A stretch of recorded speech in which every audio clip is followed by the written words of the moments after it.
നാളെ എത്രയായി? നിങ്ങളോട് ഞാൻ പറയുന്നു, ആനന്ദവല്ലിയുടെ കാര്യം അച്ഛനോടൊന്ന് പറയാൻ.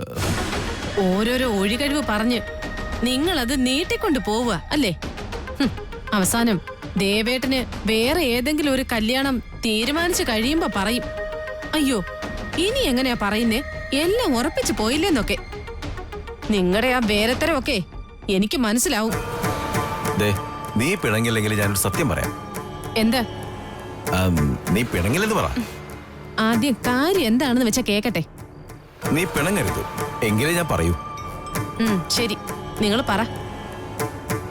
സത്യം പറഞ്ഞ നമ്മുടെ ആനന്ദവല്ലിയെ ദേവേട്ടന്റെ ഭാര്യയുടെ സങ്കല്പിക്കാൻ എനിക്ക് പറ്റുന്നില്ല. അവളൊരു കൊച്ചു പെണ്ണാന്നേ. അവര് തമ്മിൽ ഒരു ചേർച്ചയില്ല. ലോകത്ത് കല്യാണം കഴിക്കുന്നവർ തമ്മിൽ എല്ലാം ചേർച്ചയുണ്ടോ? അതൊക്കെ കല്യാണം കഴിച്ചു കഴിയുമ്പോ ചേർന്നോളും. എങ്ങനെ ചേരാനാ? പ്രായം കൊണ്ടും സ്വഭാവം കൊണ്ടും ഒക്കെ അവര് തമ്മിൽ വലിയ വ്യത്യാസമുണ്ട് ആർച്ചേ. ഇവിടെ ഒരു കല്യാണം ആലോചിക്കുമ്പോ ദേവേട്ടനുമായുള്ള ചേർച്ച മാത്രം ആലോചിച്ചാ പോരാ. ഈ വീട്ടിലെ ഇപ്പോഴത്തെ മരുമകളായ ഞാനുമായുള്ള ചേർച്ച കൂടി പരിഗണിക്കേണ്ടി വരും. ഞാൻ പ്രാധാന്യം കൊടുക്കുന്നതും അതിനാ. ദേവേട്ടൻ ഞാനുമായി ചേരാത്തൊരു പെണ്ണിനെയാ ഇവിടേക്ക് കല്യാണം കഴിച്ചുകൊണ്ട് വരുന്നതെങ്കിൽ ഇതൊരു യുദ്ധക്കളമായി തീരാൻ വലിയ താമസമൊന്നും വേണ്ട. നിങ്ങൾ രണ്ടുപേരും രാവിലെ സ്ഥലം വിടും. ഒരാള് പാടത്തോട്ട്, പിന്നെ നിങ്ങൾ ഫാക്ടറിയിലോട്ട്. മാനസികമായി പൊരുത്തപ്പെടാൻ കഴിയാത്ത ആ പെണ്ണിനൊപ്പം ദിവസം മുഴുവൻ ഇവിടെ കഴിയേണ്ടി വരുന്നത് ഞാനാ. വിട്ടുവീഴ്ച ചെയ്യുന്ന ശീലം എനിക്കില്ലെന്ന് നിങ്ങൾക്കറിയാലോ. ഓരോ ദിവസവും എന്തൊക്കെയായിരിക്കും ഇവിടെ നടക്കുകയെന്ന് എനിക്ക് ഇപ്പൊ പറയാൻ പറ്റില്ല. നേരെ മറിച്ച് ദേവേട്ടന്റെ ഭാര്യയായി ആനന്ദവല്ലിയാണ് വരുന്നതെങ്കിൽ ഇതൊന്നും ഉണ്ടാവില്ല. ഈ വീടൊരു സ്വർഗ തുല്യമാവും. ഓ, ഈ സ്വർഗലോകം ഉണ്ടാക്കാൻ ഞാനിപ്പോ എന്ത് ചെയ്യണമെന്നാ നീ പറയുന്നേ? ദേ, അച്ഛൻ താഴെയുണ്ട്. ഇപ്പൊ പറ്റിയ അവസരമാ, ചെന്ന് സംസാരിക്കേ. എല്ലാവരോടും യാത്ര പറയാൻ പറ്റില്ലെന്നാ അവളുടെ വിഷമം. പ്രത്യേകിച്ച് ദേവനോട്. ദേവൻ എങ്ങോട്ട് പോയതാ? ദേവൻ കുഞ്ഞ് രാവിലെ ഹനുമാൻ കുന്നി പോയതാ. വരാൻ കുറെ ലേറ്റാവും. യാത്ര പറഞ്ഞില്ലെങ്കിലും കുഴപ്പമില്ല. വലിയ താമസമില്ലാതെ ഞങ്ങൾ ഇങ്ങോട്ട് തന്നെ തിരിച്ചു വരുമല്ലോ. അപ്പൊ കാണാമല്ലോ. തേനീന്ന് വന്നാലുടനെ അറിയിച്ചേക്കണേ മരുമോനെ. ആർച്ച മോളെ കണ്ട് ആശ തീർന്നില്ല. ഞാൻ അറിയിച്ചോളാം. നീ നല്ലവനാ. നീ അറിയിക്കുമെന്ന് എനിക്കറിയാം. ഞാൻ കാറെടുത്തു. ആയിക്കോട്ടെ.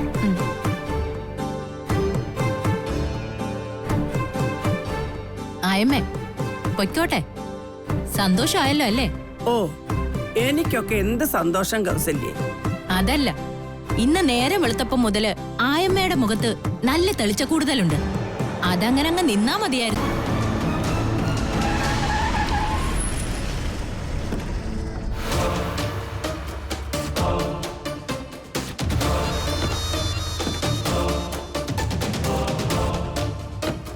Good evening.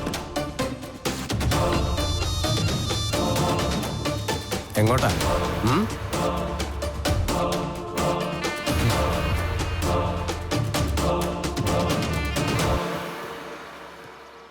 എന്താ അമ്മാവ ഇത്? ഒരു പരിചയമില്ലാത്ത ആൾക്കാരെ പോലെ ഒഴിഞ്ഞു മാറി പോകുന്ന. നമ്മളൊക്കെ തമ്മിൽ അങ്ങനെ ഒരു ബന്ധമുള്ളോ? വഴിമാറ്. എനിക്ക് നിങ്ങളോട് സംസാരിക്കാൻ താല്പര്യമില്ല. പക്ഷെ എനിക്ക് താല്പര്യമുണ്ടല്ലോ. എനിക്ക് പറയാനുള്ളത് അമ്മാവനൊന്ന് കേൾക്കണ്ടേ? നിങ്ങൾക്ക് പറയാനുള്ളത് പുതിയ കാര്യമൊന്നുമല്ലല്ലോ. 100 ആവർത്തി പറഞ്ഞ കാര്യമല്ലേ. അപ്പോഴൊക്കെ തന്ന മറുപടി തന്നെയാ ഇപ്പോഴും എനിക്ക് പറയാനുള്ളൂ. പക്ഷെ പറഞ്ഞ വാക്ക് മാറ്റി പറഞ്ഞ ചരിത്രം അമ്മാവനുണ്ടല്ലോ. അതുകൊണ്ടല്ലേ ഞാനിപ്പോൾ ഇവിടെ നിൽക്കേണ്ടി വന്നത്. പറഞ്ഞ വാക്ക് പാലിക്കുന്ന ആളായിരുന്നു അമ്മാവനെങ്കിൽ ഞാനിന്ന് കല്യാണം കഴിച്ചേ സന്തോഷത്തോടെ ജീവിക്കുന്നുണ്ടായിരുന്നേനെ. എന്റെ മകളെ കുരുതി കൊടുത്തുകൊണ്ട് അങ്ങനെ നിന്നെ സന്തോഷിപ്പിക്കേണ്ട തോന്നിയത് കൊണ്ടാ ഞാൻ വാക്ക് മാറിയതും ഈ കല്യാണം നടക്കാതെ പോയതും. അതിനുവേണ്ടി ഇനി നീ എന്റെ പുറകെ നടക്കണ്ട. അമ്മാവാ, ഞങ്ങൾ ബിസിനസ്സുകാർക്കൊരു കുഴപ്പമുണ്ട്. ഒരു വാക്ക് പറഞ്ഞാൽ അത് പാലിച്ചിരിക്കും. ഇനി എത്ര നഷ്ടം വരുമെന്നറിഞ്ഞാലും പറഞ്ഞ വാക്കിന്ന് ഞങ്ങൾ പിന്മാറാറില്ല. ഞങ്ങളോട് ഇടപെടുന്നവരും അങ്ങനെ തന്നെ ആയിരിക്കണമെന്ന് നല്ല നിർബന്ധമുണ്ട്. എന്റെ മകളെ കല്യാണം കഴിക്കുന്നതും നിനക്കൊരു ബിസിനസ്സാണെന്ന് അറിഞ്ഞതുകൊണ്ടാ ഞങ്ങൾ വാക്ക് മാറ്റിയത്. ഞങ്ങൾ ബിസിനസ്സുകാരല്ല, സാധാരണ മനുഷ്യരാ. എന്റെ മകളുടെ വിവാഹം എനിക്കൊരു ബിസിനസ്സും അല്ല. വെറുതെ എന്തിനാ ഒരു പിടിവാശി? ഈ കല്യാണം നടന്ന ഒരു പിടി പ്രശ്നങ്ങൾ അവസാനിക്കും. മകൾക്ക് നല്ലൊരു ജീവിതം കിട്ടും. അവൾക്ക് നിങ്ങളെ ഇഷ്ടമല്ല. ഇങ്ങനെ ഒരു വിവാഹം നടക്കുകയില്ല. അങ്ങനെ ഒരു ജീവിതം എന്റെ മകൾക്ക് വേണ്ട. നിങ്ങളുടെ മുഖത്ത് നോക്കി അവളത് പറഞ്ഞിട്ടുണ്ടല്ലോ. മകള് അറിവില്ലായ്മ കൊണ്ട് എന്തെങ്കിലും അവിവേകം പറഞ്ഞ ബുദ്ധിയുള്ള അച്ഛനമ്മമാരെ അത് പറഞ്ഞ് തിരുത്തി അവരെ നേർവഴിക്ക് കൊണ്ടുവരണം. അമ്മാവിന് ഇനിയാണെങ്കിലും അവളോട് സംസാരിച്ച് തിരുത്തിക്കാവുന്നതേ ഉള്ളൂ. ഞാനത് അവളോട് പറയില്ല. പറഞ്ഞില്ലെങ്കിൽ അതിന്റെ ഭവിഷ്യത്ത് ഗുരുതരായിരിക്കും. എന്നാൽ ഒരു കൗതുകം കൊണ്ട് ചോദിക്കുക, ആരാ ഇതിന്റെ പിന്നിൽ? ബാങ്കിന്റെ പണം തട്ടിയെടുത്തത് ഞങ്ങളാരുമല്ല, അക്കരെയുള്ളൊരു മുതലാളിയാ. ബാങ്കിൽ നിന്ന് ലോൺ എടുത്തതും ആ പണം തിരിമറി നടത്തിയതും അയാളുടെ കുടില ബുദ്ധിയാ. 10-15 കൃഷിക്കാരുടെ പേരിൽ അയാൾ ഒരു കർഷക കൂട്ടായ്മ ഉണ്ടാക്കി. അതിന്റെ പേരിലാ ബാങ്കിൽ ലോണിന് അപേക്ഷിച്ചത്. ഇതൊക്കെ 5-6 കൊല്ലം മുമ്പ് നടന്ന കാര്യങ്ങളാ. വ്യാജമായ വിലാസങ്ങളും രേഖകളും ആ അക്കൗണ്ട് തുടങ്ങാൻ ഉപയോഗിച്ചത്. സാമുവൽ സാറുള്ള കാലത്ത് അതൊക്കെ. ഞാനന്ന് പറവൂർ ബ്രാഞ്ചിലാ. സാമുവൽ സാർ അറിഞ്ഞോണ്ടാണോ ഈ ഫ്രോഡ് അക്കൗണ്ടുകളൊക്കെ ഉണ്ടാക്കിയത്? അതെനിക്കറിയില്ല സാർ. അതേക്കുറിച്ച് ആരും അന്വേഷിച്ചതുമില്ല. കാരണം എല്ലാ കൊല്ലവും ലോൺ എമൗണ്ട് ഇൻട്രസ്റ്റും കൃത്യമായി അവർ തിരിച്ചടയ്ക്കും. അടുത്ത കൊല്ലം അതേ ലോൺ പുതുക്കി കൊടുക്കുകയും ചെയ്യും. ഇതാണ് വർഷങ്ങളായി നടന്നുകൊണ്ടിരിക്കുന്നത്. ഇതൊന്നും ഞാൻ അറിഞ്ഞിരുന്നില്ല സാറേ. ഞാൻ വന്ന സമയത്ത് സാമുവൽ സാർ ലീവായിരുന്നതുകൊണ്ട് ബ്രാഞ്ചിന്റെ ചാർജ് എനിക്കായിരുന്നു. അനുവദിച്ച ലോൺ ഞാൻ ഒപ്പിട്ടില്ലെങ്കിൽ ലാപ്സായി പോകുമെന്ന് പറഞ്ഞ് എന്നെ നിർബന്ധിച്ചതും സാമുവൽ സാറാണ്. അവിടെയാണ് എനിക്ക് തെറ്റുപറ്റിയത്. കസ്റ്റമർ വെരിഫിക്കേഷനോ സ്പോട്ട് വെരിഫിക്കേഷനോ നടത്താതെ അതെല്ലാം സാമുവൽ സാർ ചെയ്തു എന്ന് പറഞ്ഞ വിശ്വാസത്തിൽ ഞാൻ ഒപ്പിട്ട് കൊടുത്തു. ഓഹോ, അപ്പൊ അങ്ങനെയാണല്ലേ. ഈ പണം മുഴുവൻ പോയിരിക്കുന്നത് ഒരാളുടെ കയ്യിലേക്കാണല്ലേ? അതേന്നാണ് ഇതുവരെയുള്ള എൻ്റെ അന്വേഷണത്തിൽ നിന്ന് മനസ്സിലായത്. 80 ലക്ഷം രൂപയ്ക്ക് സബ്സിഡി കഴിഞ്ഞ് വെറും 4,80,000 രൂപ അയാൾ ബാങ്കിൽ പലിശ അടച്ചാൽ മതി. പക്ഷേ ബ്ലേഡ് കമ്പനി നടത്തുന്ന അയാൾ ഈ 80 ലക്ഷം കൊണ്ട് ഒരു കൊല്ലം 2-3 കോടി ഉണ്ടാക്കും. ഓഹോ, ഓ മൈ ഗോഡ്, ഇത് വല്ലാത്തൊരു ചീറ്റിംഗ് ആണല്ലോ. അത് മാത്രമല്ല സാർ, എൻ്റെ ഊഹം ശരിയാണെങ്കിൽ അങ്ങോട്ട് അയാൾ ഇത്തരത്തിലുള്ള ലോണുകൾ മറ്റു പല ബാങ്കുകളിൽ നിന്നും എടുത്തിട്ടുണ്ട്. അപ്പോൾ ചീറ്റിങ്ങിൻ്റെ അളവ് എത്രയാണെന്ന് സാറൊന്ന് കണക്കുകൂട്ടി നോക്കിയേ. പക്ഷേ ഇതൊന്നും പറഞ്ഞിട്ട് കാര്യമില്ല സാർ. ഇതിനിടയ്ക്ക് ഞാനും വന്ന് പെട്ടുപോയി. ഇനി കരകയറാൻ പറ്റുമെന്ന് വിശ്വാസമില്ല. അതൊക്കെ പോട്ടെ, എല്ലാം എൻ്റെ തലവിധി. സാറേ, ആ ഗേറ്റിനടുത്തേക്ക് നിർത്തിയാൽ മതി.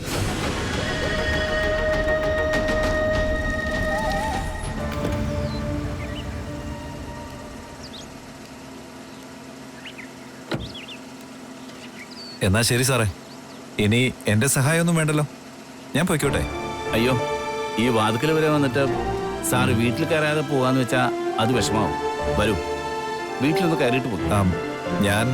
ഞാൻ പിന്നെ ഒരു ദിവസം വന്നാ പോരെ? എന്തിനാ പിന്നത്തേക്ക് വെക്കുന്നേ? വാന്നേ. സാറിന് ഔദ്യോഗികമായ തടസ്സം എന്തെങ്കിലും ഉണ്ടെങ്കിൽ വരണമെന്നില്ല. സസ്പെൻഡ് ചെയ്യപ്പെട്ട ജോലിക്കാരൻ്റെ വീട്ടില് എൻക്വയറി ഓഫീസർ വന്നു എന്നറിഞ്ഞ് സാറിന് പ്രശ്നമൊന്നും ഉണ്ടാവണ്ട.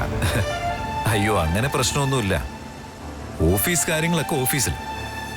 വിശ്വനാഥൻ സാർ അങ്ങനെ പറഞ്ഞ സ്ഥിതിക്ക് ഞാൻ അങ്ങനെ കേറാതെ പോകുന്നത് ശരിയല്ലല്ലോ. കേറിക്കളേ.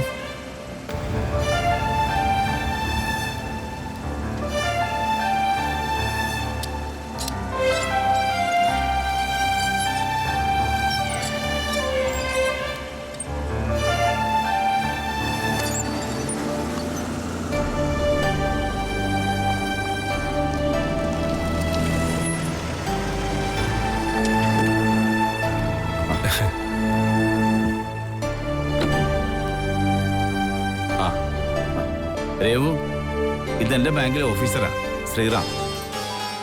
കഴിഞ്ഞ ദിവസം ഞാൻ പറഞ്ഞിരുന്നില്ലേ ഓഡിറ്റിംഗ് സെക്ഷനിലുള്ള സാറ് വന്നിരുന്നു? ആ സാറാ. എന്തിനാ വിശ്വനാഥൻ സാറേ ഇങ്ങനെ വളച്ചു കെട്ടി പറയുന്നേ? സാറിന് സസ്പെൻഷൻ വാങ്ങി തന്ന റിപ്പോർട്ട് ഞാനാ അയച്ചതെന്ന് അങ്ങ് പറഞ്ഞാ പോരെ?